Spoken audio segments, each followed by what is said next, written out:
Nah, si culture ini membuat setiap individu harus memiliki nilai-nilai yang dibentuk di perusahaan sehingga dalam bekerja dia bisa konsisten. Oke. Gitu. Kalau di sini kan ada 3 tuh. Ya. Apa Mbak Anggun? Sedikit informasi bahwa di Madava ini HR itu tidak hanya berperan dalam memanage tim, membuat sistem, melakukan administrasi seperti rekrutmen, penggajian dan seterusnya. Tidak Lebih hanya dari itu, lebih dari itu. Oke. Kadang dengan ego owner itu permasalahan yang ada diselesaikan dengan kacamata owner, bisa jadi permasalahannya nggak selesai, tapi malah semakin besar. Apapun prosesnya terserah. Iya. Yang penting kayak gini kan. Yang gitu penting kan. aku terima hasil gitu. Ya, treatmentnya kan berbeda. Iya. Jadilah seseorang spesialis ahli di bidang tertentu. Ketika kamu punya keilmuan mendalam di sana, tidak banyak orang yang bisa, kamu akan bisa negosiasi terkait harga yang bisa dibayarkan perusahaan terhadap kamu. Iya.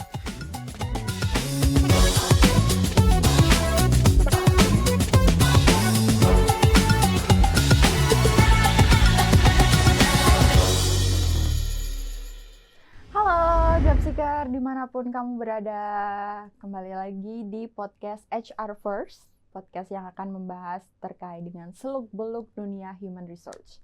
Kembali lagi dengan aku Anggun. Setelah sebelumnya dengan Mas Adon, kita berdiskusi mengenai sejarah perusahaan, kemudian juga tips and tips cara mempertahankan perusahaan di bidang jasa ya. Kita akan lanjut membahas lagi nih terkait dengan peran HR, yang mana tadi sudah disebutkan Mas Adon itu menjadi peran yang cukup krusial seperti itu. Dan fungsinya, kita akan membicarakan fungsinya HR sebagai business partner di perusahaan. Nah, Mas Adon, mungkin kita langsung lanjutkan gitu ya Mas Adon. Tadi kan Mas Adon bilang kalau HR itu tadi termasuk yang pertama direkrut kayak gitu. Nah, kenapa kok jadi yang pertama direkrut dan sepenting apa sih peran HR itu? Oke, jadi HR ini menjadi pertama kali yang kami rekrut setelah kami mencoba untuk mentransformasi. Ya. Kami sudah tahu, bukan sudah tahu sih, dalam proses mencari tahu bagaimana bisnis berjalan, terus kita melakukan hiring pertama ya HR. Oke, berapa orang itu waktu di hiring pertama? Pertama kali satu. Tapi saya notice bahwa nggak mungkin satu sebenarnya. Cuman dari staff yang pertama ini bilang, kayaknya saya mau nyoba dulu sendiri Mas. Nanti kalau memang nggak bisa, saya butuh satu teman lagi. Oke, gitu. Ada statement saya mau mencoba dulu kayak gitu ya. Benar. Meskipun akhirnya saya sudah tahu ya. Iya. Kayaknya nggak mungkin deh. Nggak kan mungkin gitu. deh. Selama 4 tahun nggak ada sistem dan itu sendiri. Benar. Ya sebenarnya bisa. Cuman butuh waktu yang relatif panjang untuk menyelesaikan permasalahan tersebut. Nah, terus dengan target yang saya canangkan, tentu dia akan mengkalkulasi mampu enggaknya kan gitu sebenarnya. Akhirnya dia bilang, wah ini nggak bisa Mas kalau saya sendiri dengan waktu yang cukup singkat kan gitu kan. Oke, yaudah kita hiring satu lagi HR. Jadi di awal-awal itu kami langsung hiring 2 HR. Berarti ya secara simultan ya, habis satu terus satu lagi gitu. Selisih berapa lama itu waktunya dari 1 bulan. pertama? 1 bulan. 1 bulan. Jadi kan nggak lama lah ya, bisa dibilang cepet lah kan gitu. Oh, langsung 2 HR setelah tadi HR yang pertama Mbak Kuni ya tadi disebut nggak apa, kemarin Mbak Kuni ada di sini bercerita juga ya kemarin Mbak Kuni kalau kayaknya aku nggak bisa, cuman 1 orang kayak gitu. Terus datanglah Mbak Ayu kayak gitu ya kemarin. Pasti yang udah lihat sih menyadarinya kayak gitu. Karena cerita ini bersambung. Oke, berarti langsung rekrut Mbak Ayu seperti itu. Nah, fungsinya di awal-awal itu seperti apa Mbak Kuni dan Mbak Ayu itu bekerjanya? Apakah dibedakan fungsinya atau gimana? Oke, awalnya kita mencoba membuat job desk dari HR yang ada dua ini itu job desk-nya berbeda. Okay. Yang satu melakukan hiring, rekrutmen dan kemudian penggajian kan gitu kan. Yang satu mencoba untuk membuat sistem di perusahaan. Ada SOP, KPI dan seterusnya kan gitu. Berarti, awalnya seperti itu. Berarti awal-awal tuh generalis tapi kayak dibagi dua gitu ya. Benar, generalis dibagi dua. Terus jauh ini bagaimana itu? Apakah berjalan efektif dengan yang seperti itu, generalis dibagi dua itu? Sebenarnya berjalan dengan baik. Nggak ada permasalahan. Cuman ada case kita butuh sosok HR untuk bisa menangani anak perusahaan yang ada. Mungkin sebelum masuk ke sana biar membuat konteks gitu ya. Di Madava ini ada beberapa anak perusahaan. Madava merupakan induk perusahaan atau holding company-nya, ada anak-anak perusahaannya kan gitu. Nah, awalnya untuk HR sendiri kan tadi dibagi dua, generalis kan gitu kan. Nah, case-nya seiring berjalannya waktu kan permasalahan ini akan selalu ada. Tadi yang statement saya yang di sesi pertama tadi. Betul. Case-nya salah satu anak perusahaan, sebut saja Geosurvey Persada Indonesia, memiliki permasalahan yang cukup pelik terhadap SDM-nya. GSP ya, perusahaan GSP, yang tertua gitu ya. Yang tertua, benar. Nah, ini ada permasalahan di sana. Ketika kita diskusi dengan Mas Kajat, direkturnya di GSP, dan HR akan lebih efektif ketika HR ini masuk ke sini secara mendalam. Salah satu HR-nya nanti akan dimasukkan ke GSP untuk fokus di situ. Benar. Mencoba mengetahui, mencari tahu permasalahan akarnya di mana. Terus mencoba menyusun sedikit demi sedikit strategi untuk menyelesaikan permasalahan tersebut. Nggak bisa kalau generalis kayak tadi nih. Harus benar-benar masuk menyelam sampai dasar kan gitu. Karena kalau tadi mengurusi beberapa perusahaan gitu ya, tapi fungsinya generalis. Kalau yang ini diganti strateginya, jadi masuk ke dalam satu perusahaan itu. Benar. Nah, setelah masuk ke situ, tahu akar permasalahannya apa, kemudian lebih mudah dan cepat untuk menyelesaikan permasalahan tersebut.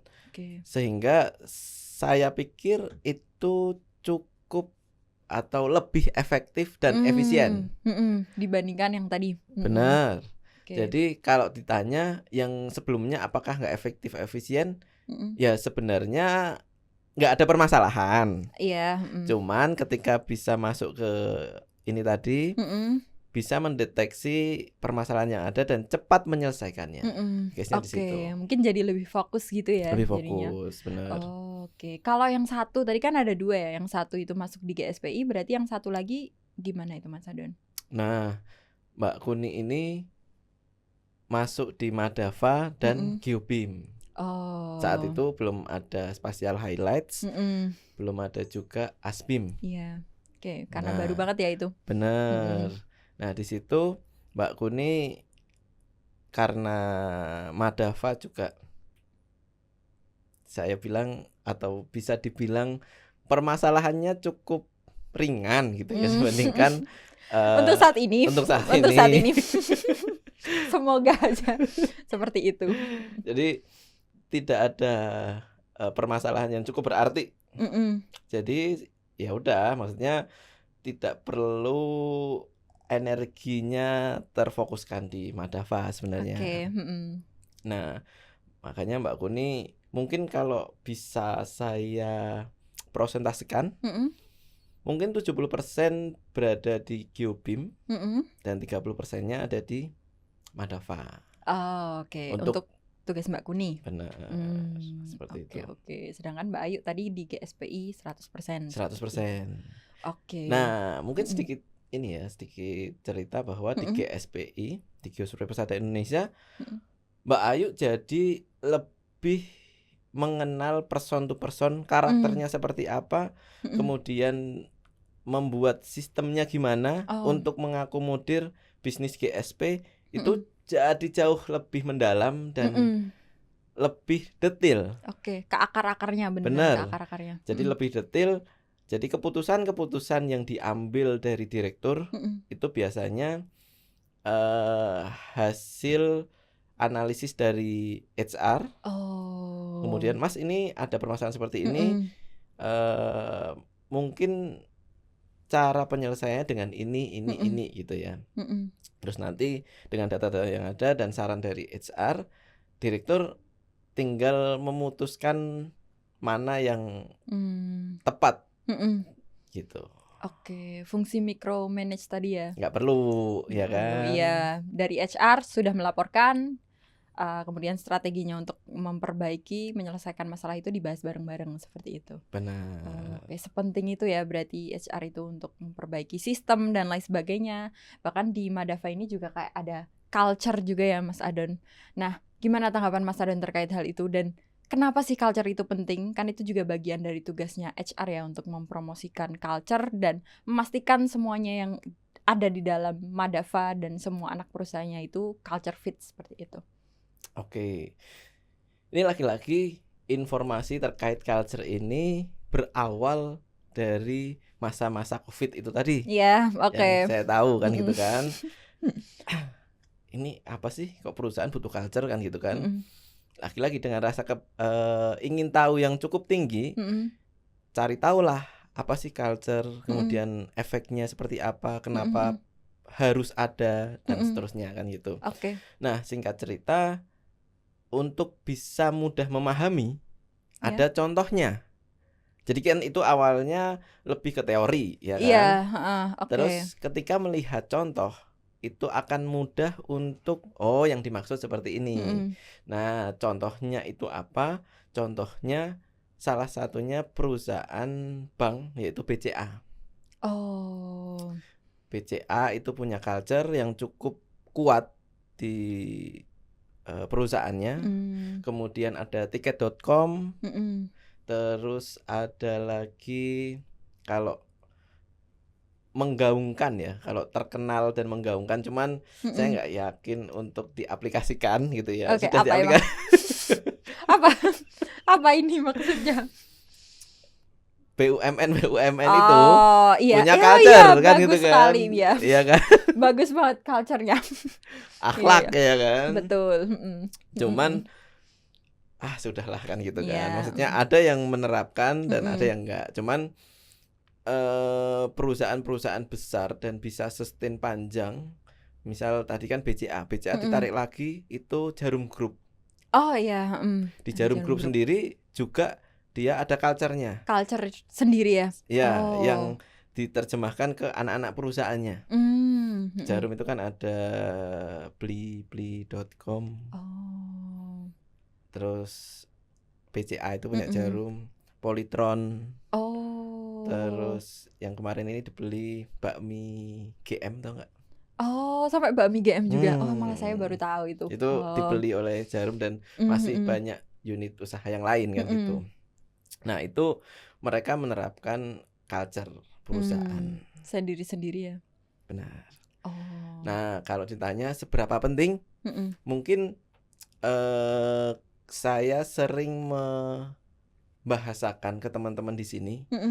Culture ini kayak kita main bola, satu kompetisi full. Oke, gimana itu? Saya nggak tahu bola, jadi jadi harus diceritain ini. Oke, siap. Jadi ketika suatu klub bola ikut dalam suatu kompetisi satu musim, sebut saja MU gitu ya. Yang sering kalah. Ya, gitu. saya tahu kalau itu. Sampai saya nggak tahu bola aja tahu. Jadi inti dari permainan bola kan dalam jangka waktu 2 kali 45 menit bisa mencetak gol ke gawang lawan dan tidak kebobolan. Sehingga bisa menang. Itu tujuannya. Benar? Betul. Sama kayak perusahaan itu mendapatkan mendapatkan revenue atau mendapatkan klien, mendapatkan project sebanyak-banyaknya dan bisa menekan operasional seminim-minimnya. Oke. Maka ada keuntungan di sana, ini bisa jalan. Oke. Sebenarnya kan itu Betul. inti dari bisnis kan gitu. Iya. Nah, sama juga di permainan sepak bola. Nah, case-nya bagaimana kondisi di dalamnya itu sebenarnya sangat-sangat penting. Case-nya kalau di sepak bola kan ada pemain belakang, pemain tengah sama striker. Iya, perannya beda-beda ya. Perannya beda-beda. Oke, juga sama di perusahaan kayak perusahaan, sama, betul. ya kan? Ada yang sales sama marketing, Ya. ada HR, ada engineer dan sebagainya. Kita punya tugas masing-masing. Betul. Nah, si culture ini bertujuan atau memiliki misi untuk menjaga konsistensi dari setiap individu sesuai dengan culture yang dibentuk di perusahaan sehingga bisa konsisten. Kayak gini. Semisal kita tidak punya rasa percaya terhadap teman setim. Misal saya striker. Saya melakukan atau target saya bisa mencetak gol sebanyak-banyaknya. Katakanlah sudah mencetak 3 gol. Oke. Tapi teman-teman saya yang di belakang, penjaga gawangnya dan pemain-pemain belakang itu tidak berada atau tidak menjalankan perannya dengan maksimal. Oh, jadi percuma ya golnya, tapi nggak ada pertahanan gitu ya misalnya kalau gawang tuh. Benar. Sehingga saya ada rasa tidak percaya sama tim nih. Lah, percuma nih. Aku udah berusaha sekeras ini gitu ya. Dan seterusnya ya kan. Nah, si culture ini membuat setiap individu harus memiliki nilai-nilai yang dibentuk di perusahaan sehingga dalam bekerja dia bisa konsisten. Itu kalau di sini kan ada 3 tuh. Apa Mbak Anggun? Integrity, growth, sama good attitude. Ada 3. Oke, kita ada 3. Agak kaget ya. Tiba-tiba ujian. Oke. Ada 3 culture yang harus dimiliki setiap individu yang ada di sini. Nah, case-nya kalau mungkin tadi main sepak bola, 1 pertandingan, 2 pertandingan, 3 pertandingan mungkin bisa menang kalau nggak punya culture. Cuman kita ini masuk di kompetisi 1 musim tadi. 1 musim. Nggak cuman 1 kali gitu. Bener. Pertandingan kalau di Liga Inggris misal ada 18 tim gitu ya. Berarti ada sekitar 34 ya, mungkin sekitar 34 pertandingan lah dalam 1 musim. Kan cukup banyak. Gimana caranya saling percaya satu sama lain, komunikasi, good. Misal nih kita bedah aja deh yang kita miliki kan gitu kan. 3 nih, good attitude. Ketika si X katakanlah dia merasa dia seorang bintang, ya kan? Attitude-nya sangat jelek. Sehingga teman-temannya ini nggak respect. Oke. Ya kan? Nggak percaya, nggak respect. Percaya dan semuanya itu. Jadi meskipun dia secara skill hebat, tapi kalau sudah nggak respect, di dalam pertandingan pun betul. Ya kan? Terus yang kedua ada growth. Misal ya. Nah, ketika dalam suatu kompetisi kan banyak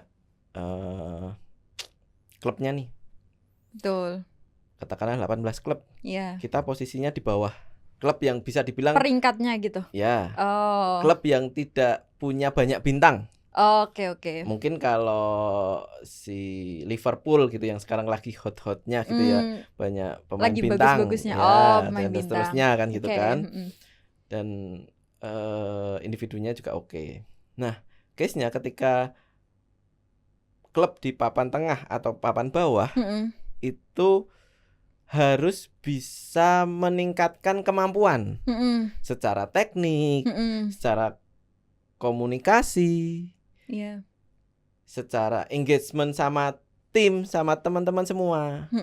Itu harus terus terbangun, harus growth, biar nantinya kita bisa berada naik di papan yang lebih tinggi, klasmen yang lebih tinggi. Syukur-syukur mengungguli tadi Liverpool. Benar, kan gitu.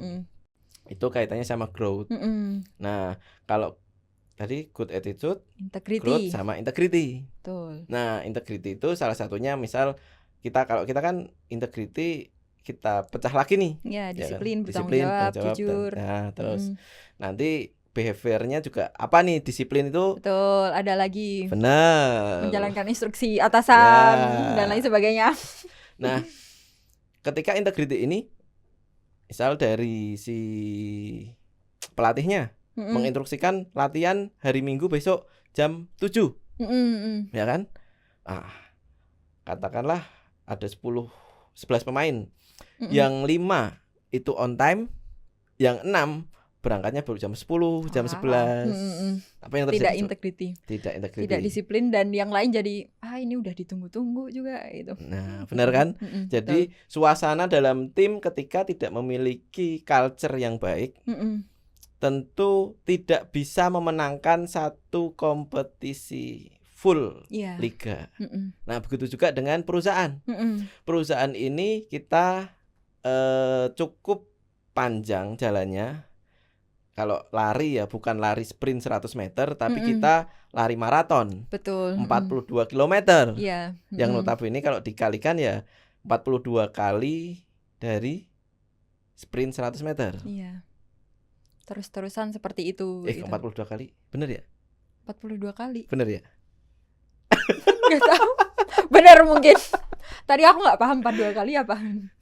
Enggak kan 42 kilometer. Oh iya, lari sprint 100 meter. Berarti berapa tuh? Iya, 42 kali 100, 4.200, 4,2. Berarti kilometer. Bukan, 420 kali. Oh, malah lebih panjang lebih lagi. Lebih panjang lagi nih. Oke. Ya kan? Jadi fungsi dari si culture ini memang cukup urgent bagi sebuah perusahaan. Jangka panjang juga. Jangka panjang. Oke. Dan gitu. Sepenting itu ya Mas Adon, culture ini. Nah, case-nya gini nih. Kalau bagi kami itu sangat penting. Iya. Tapi case-nya nggak semuanya relate. Oh, gimana itu? Nggak semuanya relate? Antara teman-teman yang lain atau staff-staff yang lain, atau antara perusahaan yang lain, atau gimana maksudnya?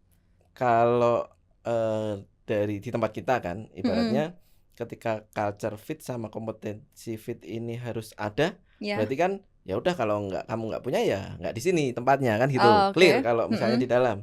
Nah, yang tadi saya sampaikan mungkin arahnya ke perusahaan-perusahaan lain.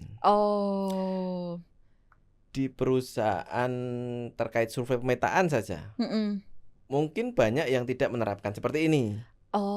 Belum menyadari mungkin ya kalau culture itu sepenting itu untuk tadi ya menjaga konsisten, kepercayaan antar tim, antar staff gitu ya Mas Adon. Benar sekali.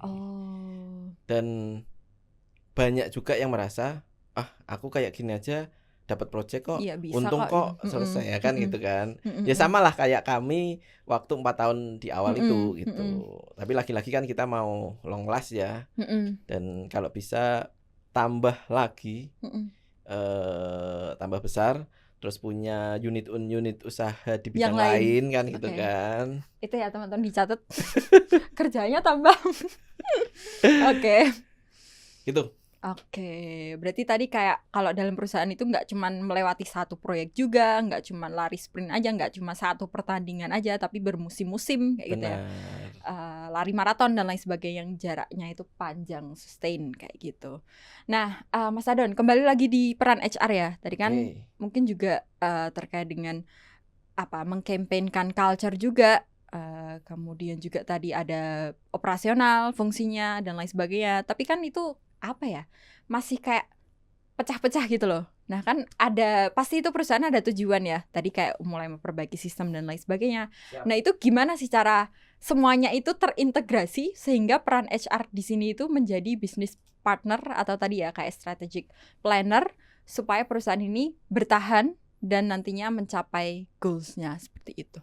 Oke, sedikit informasi bahwa di Madava ini HR itu tidak hanya berperan dalam memanage tim, membuat sistem, melakukan administrasi seperti rekrutmen, penggajian dan seterusnya.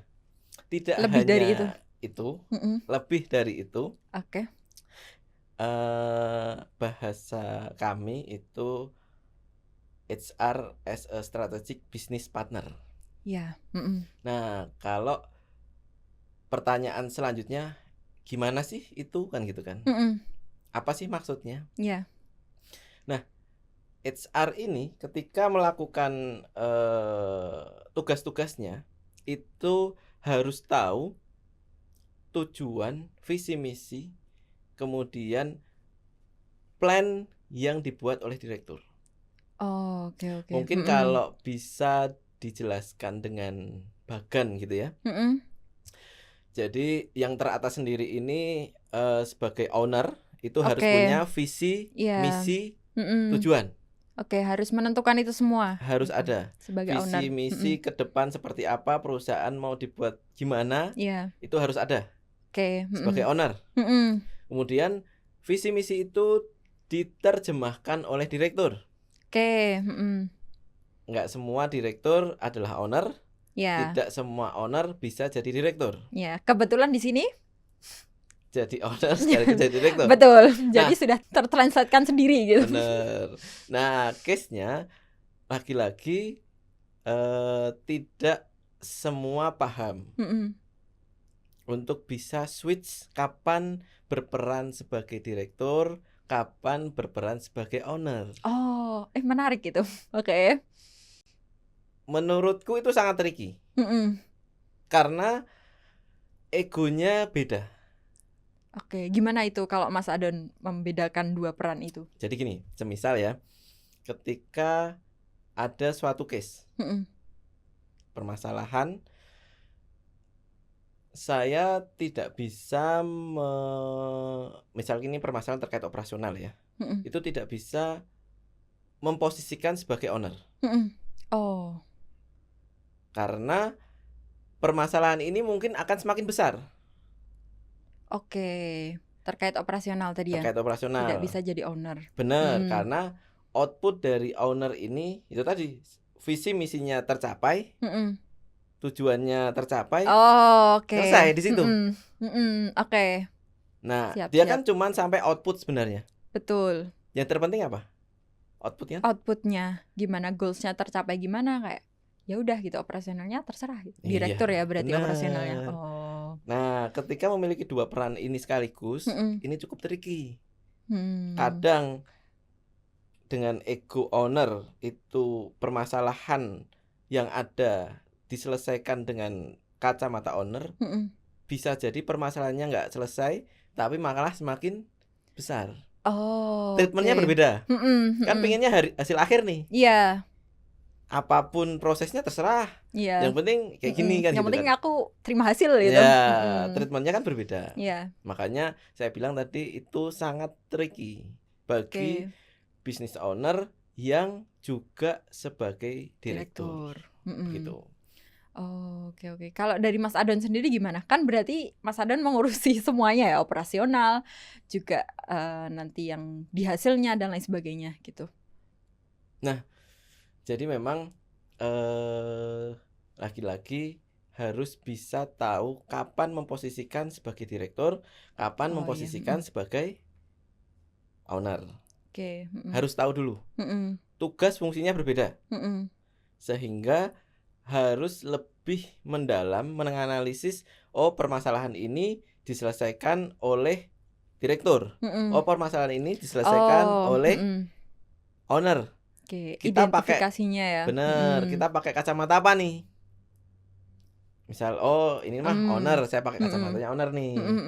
Kalau udah selesai tak lepasin lagi. Oke. Oh, ada case ini permasalahannya apa nih? Oh, direktur. Saya pakai sama direktur. Oh. Seperti itu. Tricky sekali. Sangat tricky. Oke. Tadi kembali lagi berarti Mas Adon. Apa tuh? HR berarti perannya itu tadi strategic plan business partner kayak gitu. Nah, gimana ini dalam membuat HR mencapai tujuan perusahaan sebagai yang fungsinya itu tadi HRBP gitu, business partner. Nah, tadi kan tujuan visi misi di owner. Ya, sudah. Terus coba dibuat planningnya untuk menyelesaikan atau mencapai tujuan visi misi itu oleh direktur. Nah, direktur ini harus paham apa sih pondasi dari sebuah perusahaan. Misal itu ada finance, ada operasional, ada sales, marketing, itu harus paham. Oke, semua peran itu. Benar. Kemudian strategi dari beberapa fundamental bisnis ini diterapkan untuk bisa mencapai visi misi. Benar kan? Betul. Nah, si HR harus paham terkait rencana atau planning yang dibuat oleh si direktur terkait ini tadi. Oke. Setiap tim sebagai kayak pondasi untuk mencapai visi misi kayak gitu. Benar. Yang kemudian lagi-lagi rencana ini diterjemahkan oleh HR untuk talent management. Oke. Nah,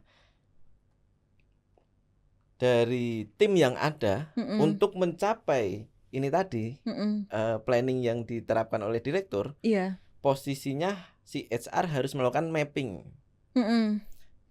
Oh, kompetensinya posisinya di sini nih. Dengan memetakan setiap tim atau bahkan staff gitu ya. Benar, ya kan? Terus punya data yang sudah ada. Katakanlah HR kan punya dashboard katakanlah. Oh, terkait dashboard HR terkait ini misal dari penggajian, oh butuhnya dana sekian nih kan gitu kan. Untuk melakukan operasional, penggajian dan seterusnya. Nah, target dari direktur itu bisa mendapatkan katakanlah keuntungan sekian kan gitu kan. Nah, dengan target tersebut berarti kan harus diterjemahkan ke beberapa poin. Salesnya harus bisa di link sekian. Terus posisinya nanti si salesnya sudah punya kemampuan di situ belum. Terus kalau memang belum atau jumlahnya kurang, akan ada rekrutmen, kemudian mungkin program development dan lain sebagainya. Jadi ada keterkaitan yang cukup erat terhadap strategi yang diterapkan oleh direkturnya. Si HR ini harus benar-benar paham untuk nantinya diimplementasikan ke tim. Jadi dengan seperti itu tadi, talent management yang sudah diterapkan oleh si HR itu, termasuk nanti ada KPI-nya seperti apa. Karena kan lagi-lagi harus disesuaikan sama planning nih. Dan tujuan yang dari atas ini sendiri kan gitu kan. Ini saling terkait satu sama lain. Ya, supaya meruncing gitu ya ke goals-nya itu. Benar, dan akhirnya nanti akan ada transformasi atau si perusahaan bisa menjadi growth. Itu ya tentunya dari bagan yang mungkin bisa mempermudah tadi ya. Kita dalam apa sih peran kami kan gitu kan. Misal peran HR di sini loh. Oh, peran direktur di sini loh. Peran owner di sini. Jadi kita bisa mengotak-ngotakan. Karena banyak perusahaan yang nggak tahu juga ini direktur sebenarnya fungsinya sebagai apa. Gimana? Terus HR seperti apa? Engineer lebih gimana kan gitu kan. Itu tidak terinformasikan, tidak terjelaskan kaitan satu sama lain. Padahal harusnya harus tahu itu semua. Benar, sehingga bingung juga. Ini apa sih kaitannya sama yang sana gitu. Dan itu kita semua terkait sebenarnya. Seperti itu. Oke. Berarti tugas HR ini apa ya, menyelam di secara personalnya, secara per orangnya supaya nanti juga terdevelop dan juga terintegrasi nantinya dengan tujuannya kayak gitu ya. Dan benar harus sekali. Tahu juga ya tadi terkait dengan maksud dari direktur visi misinya apa, kemudian tugas-tugasnya juga dari setiap tim itu apa, seperti itu ya Mas Adon? Benar sekali. Oke. Nah, daging banget ini sih. Daging Semuanya apa tadi nih? dari Wagyu apa daging wagyu sih yang enak dan sangat bergizi itu. Dari awal tadi ya kita sudah membahas terkait dengan sejarah berdirinya, kemudian juga gimana tadi tantangan juga dan lain sebagainya, sampai tadi seberapa pentingnya HR itu, sampai peran HR dalam fungsi business partner dan juga strategic plan seperti itu. Mungkin sebelum kita tutup nih Mas Adon, apa tuh?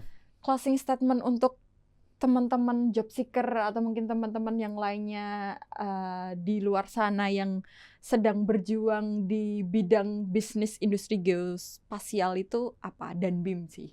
Oke. Lebih ke job seeker ya berarti ya? Iya, dan mungkin kayak pengembang bisnis, perintis bisnis di bidang itu gitu. Pesannya untuk mereka. Mungkin ini pesannya sedikit berbeda kalau misal untuk job seeker sama bisnis kan gitu ya. Mungkin yang satu-satu dulu kali ya. Ya, boleh. Untuk job seeker, saran dari saya, jadilah seseorang spesialis ahli di bidang tertentu. Spesifik gitu ya? Spesifik. Misal, case-nya di bidang geospasial, itu cukup luas. Semisal ada pemetaan darat, laut, udara. Terus di sana juga ada terkait geospasial lanjut untuk lebih ke IT, web, GIS dan seterusnya kan gitu ya. Pembuatan aplikasi terkait GIS, geospasial. Nah, jadilah ahli di salah satu bidang. Tidak secara umum, tapi tidak ahli. Generalis, tapi ahli. Karena unik gitu. Benar. Ya, dan otentik. Karena kedepannya itu yang dicari bukan generalis, tapi spesialis. Dan tentunya teman-teman akan bisa melakukan negosiasi terhadap kemampuannya, karena seorang spesialis ini sangat terbatas. Ya. Ketika kamu punya keilmuan mendalam di sana, tidak banyak orang yang bisa. Kamu akan bisa negosiasi terkait harga yang bisa dibayarkan perusahaan terhadap kamu. Iya. Itu nextnya sebenarnya. Tapi kalau untuk job seeker-nya, setidaknya banyak perusahaan yang mencari keahlian yang kamu miliki. Seperti itu. Banyak yang cari kamu, teman-teman. Benar. Itu untuk job seeker. Untuk job seeker. Lanjut untuk perintis bisnis atau mungkin owner dari bisnis, apalagi mungkin terkhusus di industri geospasial dan BIM. Oke. Ada nggak, Mas Adon? Sebenarnya kalau ini saya juga bingung juga. Dan mungkin nggak berhak juga gitu ya. Meskipun saya ada sedikit pengalaman, cuman saya share aja biar. Ya nggak apa-apa. Ya. Pengalaman itu sangat berharga. Jadi ketika menentukan pingin menjadi seorang businessman atau entrepreneur di bidang geospasial, pastikan kalian kuat tahan banting. Kuat tahan banting. Oke. Karena industri yang terus berubah terkait teknologi tadi, kemudian ada kebijakan-kebijakan, itu butuh energi, biaya yang cukup banyak. Sehingga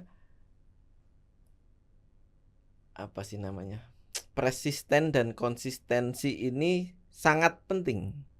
Dan gak semua pebisnis itu mampu ke arah sana. Karena banyak juga teman-teman yang menjadikan pebisnis itu terlihat keren aja. Tanpa kayak tahu sebenarnya mau ngapain sih gitu ya. Benar.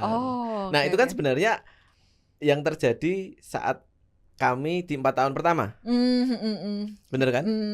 Yang penting ada pemasukan gitu. Iya, kan gitu kan. Kami sih saat itu beruntung kan gitu kan, bisa mendapatkan pekerjaan yang atau project yang continue setiap tahunnya. Nah, itu yang banyak teman-teman yang sekarang baru mulai, baru 1 tahun 2 tahun akhirnya berhenti, itu cukup banyak. itu case-nya ya itu tadi tidak bisa mendapatkan klien.